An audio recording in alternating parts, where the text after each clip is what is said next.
Hi. So the next stretch that I'm going to go over is the chest or pectoral stretches, and it also incorporates some here of the deltoid, the shoulder, as well as your bicep. So the one that I'm going to show you now is using a bar, or this can be a door frame or a pillar.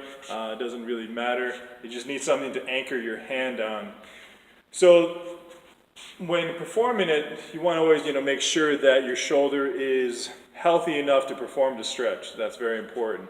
And so your chest muscle is very dynamic in that you have fibers that go vertically this way, horizontally. So when doing this stretch, you can have your hand here about shoulder height, even a little lower, but then you also want to do some stretches in which your hand is up higher, above the shoulder height.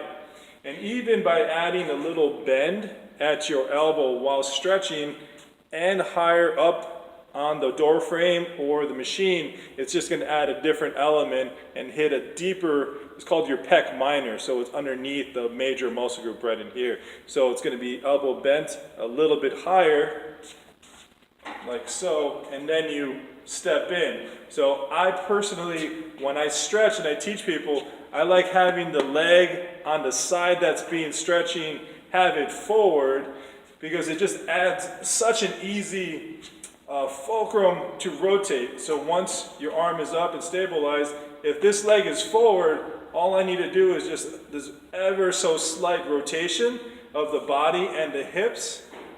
Otherwise, if your legs are straight, it feels like you're leaning forward, and I find it to be very inefficient.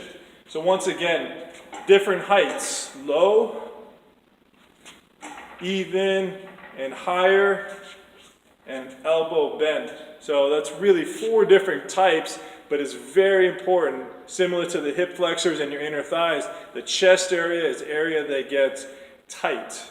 Our shoulders are constantly forward, whether it's driving or on a computer or texting, or even just the manual labor that we work on.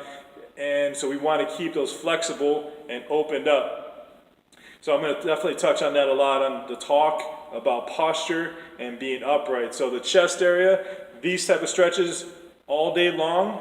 If you can remember, if it starts feeling tight or if you feel like your shoulders are rounding, just find a door frame and go right into the chest stretch. You're going to feel a lot better, and as it becomes habit, you're going to find that your posture is going to improve considerably. Thank you.